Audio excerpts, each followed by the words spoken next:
पिता दूसरी शादी करके घर के अंदर दुल्हन लाया था और अपने बेटे से बोला कि ये तेरी माँ है।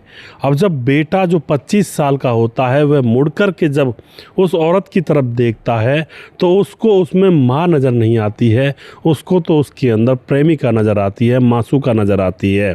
और उसके बाद दोस्तों उस महिला की तरफ लड़का देखते ही महिला लड़के की तरफ मोहित हो जाती है और लड़का महिला की तरफ मोहित हो जाता है और उन दोनों के बीच में अवैध रिश्ता बनने लगता है और लगातार यह रिश्ता बनता रहता है। फिर एक दिन पिता ने उन दोनों को अपनी आंखों से देख भी लिया था, लेकिन उस समय उस पिता ने उन दोनों से कुछ भी नहीं कहा। और फिर एक दिन क्या होता है और फिर यहाँ पर एक हत्या होती है और हत्या करके लाश के टुकड़े कर नदी में फेंक दिए जाते हैं और नदी के पानी का बहाव बहुत तेज़ था और वह टुकड़े कहीं बह जाते हैं, खो जाते हैं। किसकी हत्या हुई थी, क्या यहाँ पे मामला था, पूरी जानकारी लेंगे। वीडियो को लास्ट तक ज़रूर देखा करें क्योंकि इन वीडियो से हमें बहुत कुछ घर गृहस्थी की जानकारी मिलती है और सीखने को भी बहुत कुछ मिलता है। नमस्कार, मैं हूँ सुदेश कुमार और तिरछी बात चैनल में आपका स्वागत है। यह घटना बिहार के अंदर एक नालंदा जिला पड़ता है, उसके अंदर हरनौद थाना पड़ता है और हरनौद थाने के अंतर्गत मुडादी गांव आता है। मुडादी गांव के अंदर यह घटना घटती है जहां पर 70 साल का एक शख्स हरनौद थाने में पहुंचता है और वहां जाकर गुहार लगाता है पुलिस के सामने कि साहब मेरा नवासा जिसका नाम पिंटू है वो गायब है और वह मिल नहीं रहा है, आप उसका पता लगा लीजिए। अब पुलिस तो सबसे पहले उन चीज़ों को देखती है कि आपको किसके ऊपर कोई शक है। तो वह 70 साल का शख्स कहता है कि हाँ, मुझे पिंटू के पिता श्यामलाल के ऊपर शक है। पुलिस पूछती है क्यों है शक उसके ऊपर, तो वह बताता है कि मेरा जो नवासा है वह श्यामलाल की नई पत्नी के साथ अफेयर में हो गया था और सौतेली माँ के साथ संबंध बनाया करता था, इसलिए मुझे उसके ऊपर शक है क्योंकि पूरे गांव के अंदर उनकी बदनामी फैल रही थी। अब तो यहाँ पर क्या होता है दोस्तों, पुलिस ने खूब ढूंढा उस लड़के को, पिंटू को, लेकिन उसका कहीं कोई अता पता नहीं होता है। तो फिर पुलिस पिंटू के पिता श्यामलाल को पकड़ लेती है और श्यामलाल को जब पकड़ लेती है पुलिस तो अच्छी तरह से खातिरदारी जब उसकी की जाती है तो श्यामलाल पुलिस के सामने सारी घटना का राज एकदम से खोल बैठता है। राज क्या था दोस्तों, पूरी जानकारी यहाँ पर उसने दी थी कि आखिर क्या मामला हुआ था, कैसे हुआ था। दरअसल इस शख्स का नाम श्यामलाल, जिसकी उम्र होती है 50 साल और ये मेलों के अंदर तमाशा दिखाया करता है और इसका बेटा है जिसका नाम है पिंटू। पिंटू की उम्र होती है 25 साल। 6-7 साल पहले श्यामलाल की पत्नी की बीमारी की वजह से मृत्यु हो गई थी और जब बीमारी की वजह से पत्नी की मृत्यु हो जाती है तो श्यामलाल अकेला पड़ जाता है, तन्हाइयाँ उसे काटने लगती हैं, अकेलापन बहुत ज़्यादा महसूस वह करने लगता है। अब तो जैसे ही वह मेला दिखाने के लिए जाया करता है तो वहाँ पर एक पिंकी नाम की तलाकशुदा औरत जिसकी उम्र होती है 35 साल, उससे उसकी मुलाकात हो जाती है और वह लड़की भी जो औरत थी वह भी तलाकशुदा थी और यहाँ पर श्यामलाल की पत्नी मरी चुकी थी। तो दोनों ही अकेलेपन से जूझ रहे थे, दोनों के अंदर बातचीत होती है और दोनों एक दूसरे के साथ जीवन गुजारने का निर्णय कर लेते हैं और निर्णय ऐसा हो जाता है कि वह वहीं पर शादी कर लेते हैं। शादी होने के बाद जो श्यामलाल होता है वह अपनी नई नवेली दुल्हन जिसका नाम पिंकी है 36 साल की, उसको अपने साथ अपने घर पर ले आता है और घर पर लाने के बाद जो उसका बेटा 25 साल का पिंटू था उसके सामने खड़ा कर देता है और कहता है कि यह तुम्हारी आज से नई माँ है। अब पिंटू जो कि 25 साल का था, नवयौवन से भरपूर था, इधर जो नई माँ पिंकी थी वह भी 36 साल की थी, नवयौवन से वह भी भरपूर थी और बहुत ही खूबसूरत और बहुत ही सुंदर थी दिखने में भी।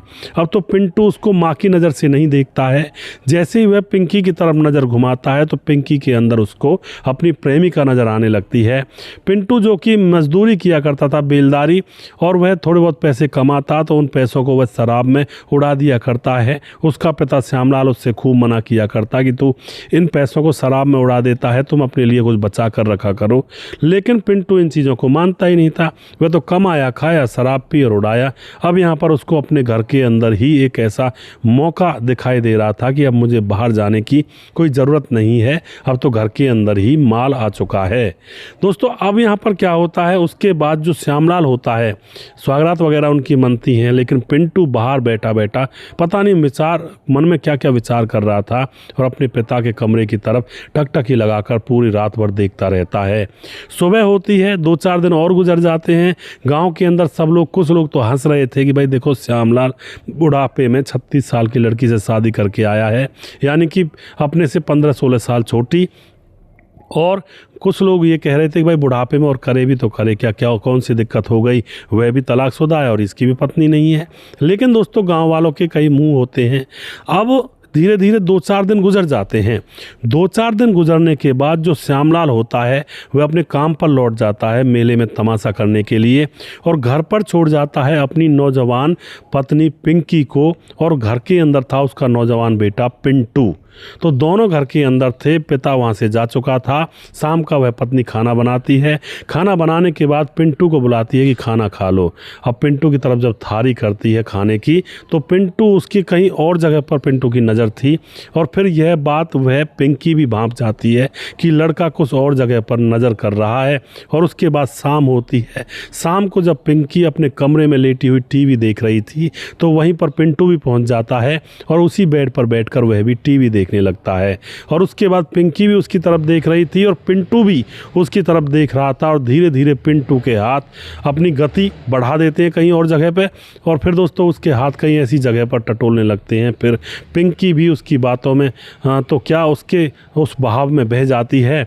और फिर दोस्तों यहाँ पर उसी कमरे के अंदर उस रात वो होता है जो नहीं होना चाहिए था। अगर वैसे देखा जाए तो वह उसकी माँ थी, और वह तो मानता ही नहीं था उसको माँ, तो वैसे देखा जाए तो वह उससे उम्र में भी 15-16 साल बड़ी थी।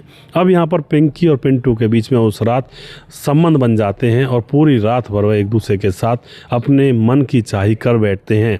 अब तो यहाँ पर पिंटू भी सुबह खुश, और जो पिंकी थी वह भी खुश, क्योंकि वह भी ये सोच रही थी कि आज तो बस वो बातें हो गई जो नहीं होनी चाहिए थी और जो जिनका मैं इंतज़ार करती थी।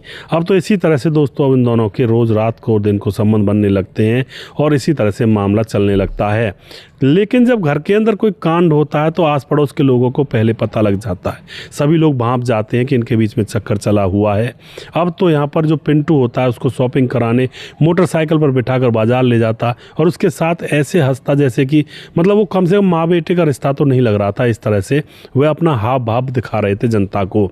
अब यह खबर पूरे गाँव में फैल जाती है।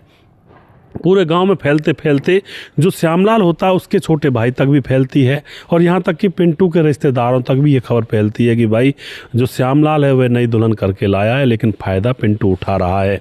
अब यहाँ पर क्या होता है, जो श्यामलाल होता है वह अपने काम पर था, और उसके पास उसके छोटे भाई का फ़ोन जाता है, और छोटा भाई कहता है कि श्यामलाल तू क्या कर रहा है वहाँ पर। श्यामलाल कहता है भैया काम कर रहा हूँ, और क्या कर रहा हूँ, 2 पैसे कमाऊँगा, नई बीवी है उसको रखूँगा। अब उसका छोटा भाई कहता है कि रखेगा तू, 2 पैसे कमा ले या 4 पैसे कमा ले, बीवी तो अब तुम्हारे हाथ से निकल चुकी है। यह बात सुनकर के श्यामलाल कहता है क्या बात करते हो आप। तो उसके बाद छोटा भाई कहता है हाँ मैं सही बात कर रहा हूँ, क्योंकि तुम्हारा बेटा जो है उसने तुम्हारी पत्नी को अपनी पत्नी बनाया हुआ है, और पूरे गांव में बदनामी फैल रही है। यह बात सुनते ही श्यामलाल के तो तन बदन में आग लग जाती है, क्योंकि वह अपने सुख के लिए लाया था, और जिस मॉडल को वह मॉडल अब किसी दूसरे को सुख दे रही थी। वह तुरंत घर पर आता है, रात के समय में घर पर आया था जिससे कि किसी को पता ना लगे, और चुपचाप पीछे की दीवार से कूद करके अपने घर में प्रवेश करता है। आकर के देखता है उसके बेडरूम में उसकी पत्नी उसके बेटे पिंटू के साथ निर्वस्त्र थी। खिड़की से वह सारा कुछ देख लेता है, लेकिन वह उस समय कुछ नहीं कहता है। उसके बाद दूसरा दिन होता है और वह अपने छोटे भाई से बात करता है। छोटे भाई से बात की जाती है तो अब यहाँ पर ऐसी प्लानिंग बनती है, दूसरी रात पिंटू के पास उसका पिता जिसका नाम श्यामलाल होता है और श्यामलाल का छोटा भाई पहुंच जाते हैं, और वहीं उस कमरे के अंदर दोनों को निर्वस्त्र पकड़ लेते हैं, और वहीं पर श्यामलाल अपनी पत्नी पिंकी के सामने ही अपने बेटे की हत्या करने लगता है। भाई के साथ मिल करके हत्या कर दी जाती है, उसके शरीर के हिस्से किए जाते हैं आरी से, और श्यामलाल बार बार ये कह भी रहा था पिंकी से कि देख तेरे ऊपर मैंने अपने सगे बेटे को मौत के घाट उतार दिया, देख तेरे साथ कितना प्यार करता हूँ मैं, और तूने मुझे नहीं समझा, और यह बात अगर किसी से कही तो तुम्हारा भी यही हश्र होगा। पिंकी डर जाती है। अब यहाँ पर पिंटू की हत्या करके उसके टुकड़ों को बहती हुई नदी के अंदर डाल दिया जाता है। एक एक करके ले जा रहे थे दोनों भाई, और नदी का पानी बहुत तेज़ बह रहा था। तो यहाँ पर दोस्तों उस लाश को पानी के अंदर बहा दिया जाता है। ये सारी चीज़ें निकल कर जब सामने आती हैं तो लोग भी दांतों तले उंगलियां दबा कर रह जाते हैं, और फिर यहाँ पर इन सारे लोगों को अरेस्ट करके इनको जेल में डाल दिया जाता है। लड़के को भी कुछ ज़्यादा चर्बी चढ़ी हुई थी, उसको भी पता नहीं क्या सूझ रहा था, और जो पिता था उसको भी चर्बी चढ़ी हुई थी, उसको भी बुढ़ापे में दुल्हन चाहिए थी। तो इस तरह से इस घटना का उजागर होता है, खुलासा होता है। तो आप जो भी कुछ कहना चाहते हैं अपनी राय कमेंट बॉक्स के अंदर लिख सकते हैं और लोगों के साथ शेयर कर सकते हैं। वीडियो के लास्ट में कुछ भाइयों के नाम जरूर लेना चाहूँगा जो भाई हमारे वीडियोज़ को देखते हैं और हमें खूब सपोर्ट करते हैं। तो हमारे साथ दोस्तों हरिंदर सैनी जो कि कमेंट करते हैं, बहुत धन्यवाद करते हैं भाई का। राम मोहम्मद यासीन लाहौर पाकिस्तान से हमारे वीडियोस पर लगातार कमेंट करते हैं। खुशी कमेंट करते हैं, कहते हैं भाई ऐसा सुनाता है जैसे मौके वारदात पर वही हो। हाँ जी, ऐसा हो जाता है कई बार। और उसके बाद हमारे साथ राधेश्याम शर्मा सिरसी जयपुर राजस्थान से हैं, और छगन दास खारडा बांध से हैं। और उसके बाद हमारे साथ अब्दुल रहमान हैं, और भाई आजमगढ़ से हैं, और अभी सऊदी अरब में हैं। बहुत बहुत धन्यवाद करते हैं भाई का। रंजीत कुमार कमेंट करते हैं, सर जो घटना बता रहे हैं सर ये मेरे गांव किशनपुर की है, नीतू और इंद्रसेन की। मेरा गांव किशनपुर है जी, बिल्कुल रंजीत जी। और उसके बाद हमारे साथ हैं नहाना खान कमेंट करते हैं, हिंदुस्तानी कमेंट करते हैं। और उसके बाद साहबुद्दीन मियाँ कमेंट करते हैं जो कि हमारे वीडियो पर लगातार कमेंट करते हैं। हमारे साथ हैं मोहरपाल करदम हैं जो कमेंट करते हैं, बहुत बहुत धन्यवाद करते हैं भाई का। वेरी गुड, समझाने का तरीका भाई का, टैलेंटेड भाई हैं, बहुत बहुत धन्यवाद करते हैं मोहरपाल जी। उसके बाद हमारे साथ राजेश कुमार कमेंट करते हैं, सुदेश भाई जी आप बहुत अच्छी कहानी सुनाते हो, मैं राजेश ठाकुर हरियाणा से हूँ। उसके बाद हमारे साथ रंजीत सिंह दोबारा से हैं, और दीपक शर्मा कमेंट करते हैं। और उसके बाद नरसिंह विद शोएब कमेंट करते हैं, ऋतिक कमेंट करते हैं, अशोक कोहली कमेंट करते हैं फिरोजाबाद से, और कुछ भाई फेसबुक पर हैं, उनके नाम भी ले लेता हूं यहाँ पर। हमारे साथ समाधान पाटिल जो कि हमारे वीडियोस पर लगातार कमेंट करते हैं, भाई का बहुत बहुत धन्यवाद करता हूं। भीमदत्त जोशी कमेंट करते हैं, पंकज कुमार कमेंट करते हैं, कश्यप दीपक कमेंट करते हैं।